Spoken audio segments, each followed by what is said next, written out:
Hi everyone, I hope y'all are having a great day. I wanted to talk to y'all today about following up with your customers and your ambassadors and your prospects. So you always hear the fortunes in the follow-up. Or maybe you've heard me or Heather tell you that it's follow-up Friday on Friday. Follow-up is so important. It's absolutely crucial that we make this part of our income-producing activity every single day. However, I know this. I know this, yet I still don't want to do it. Anyone else ever feel that way? You know it's time to follow up, yet you still find something else to do instead, and end up putting it off often. So let's talk about more the root of this issue. Why are we not doing this one simple task that can result amazing results for your business? And if we know one of the most important steps in being successful with network marketing, why is it one of the most neglected things that we tend to put off? So I've been pondering this a lot lately because this is one of my biggest weaknesses. And no matter how many times I say I'm going to do things differently and I'm going to keep going back to square one of not following up enough. And I think there's a few hang-ups on why we neglect this so important task. So I want to talk to y'all today about some of the major hang-ups that can keep you from following up and what we can do to change that. So the first hang-up is we're unorganized or not keeping good notes. So how are you keeping track of your prospects? That whenever you message them, is there anything special that you're doing to make sure that you write down like what they say back to you, or what the response was? Did they respond? How about your customers? Are you just depending on your back office to keep up with your customers, or do you have a special way to report, every time you check in with them? Like, what is your process?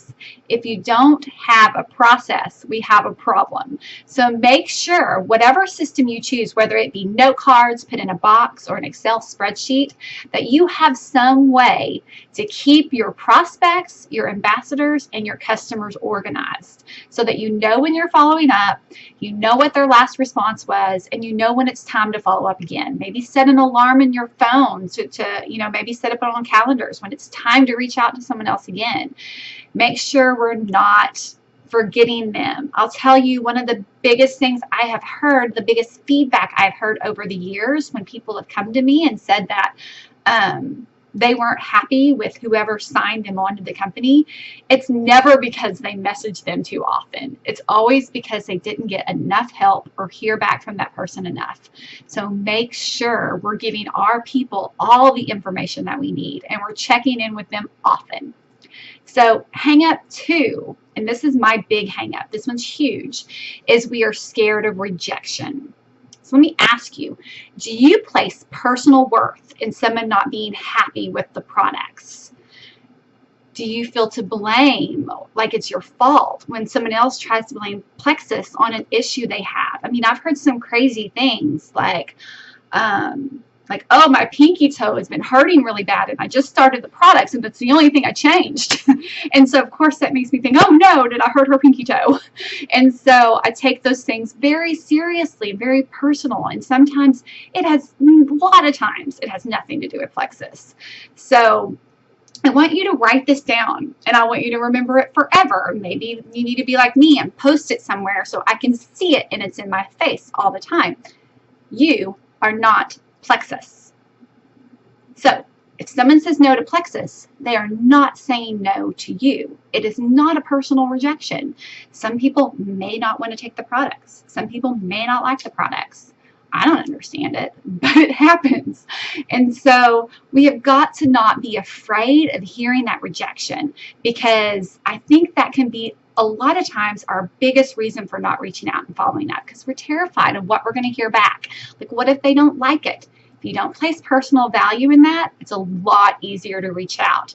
So don't own that. The third hang up is we either don't want to troubleshoot or we don't know how to troubleshoot. So troubleshooting takes time and understanding of the products. So you're going to get a lot of people say, a lot of people who want the products to work for them, they like the little results they're seeing so far, but they need more help. Like, what can I do different to make this work? Or I'm having this side effect. What can I do to stop it? This kind of goes back to the last hang up. First, I have to not take that personal or any rejection in that. But second, I have to know how to answer that question. You might be somebody who doesn't typically like to research products or ingredients. Maybe it's not in your personality to know these things, but it's still something that's a big important part of our job in this, is to know our products and know how to help troubleshooting. So the first few times, don't be scared if you're new either, because that's what we have our team page for. It's what I'm here for. You have lots of support.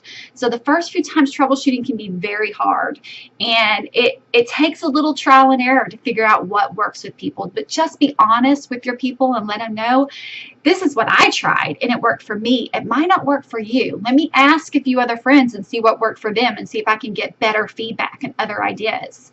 And the more you work with people and the more you talk to people, the more tricks you're going to learn and the more you're going to understand about our products.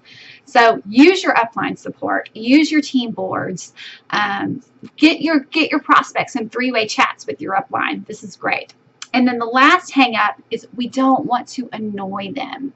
And this goes back to what I said in hang up number 1. I've never had someone come to me and say, I couldn't handle you as my sponsor because you messaged me too often.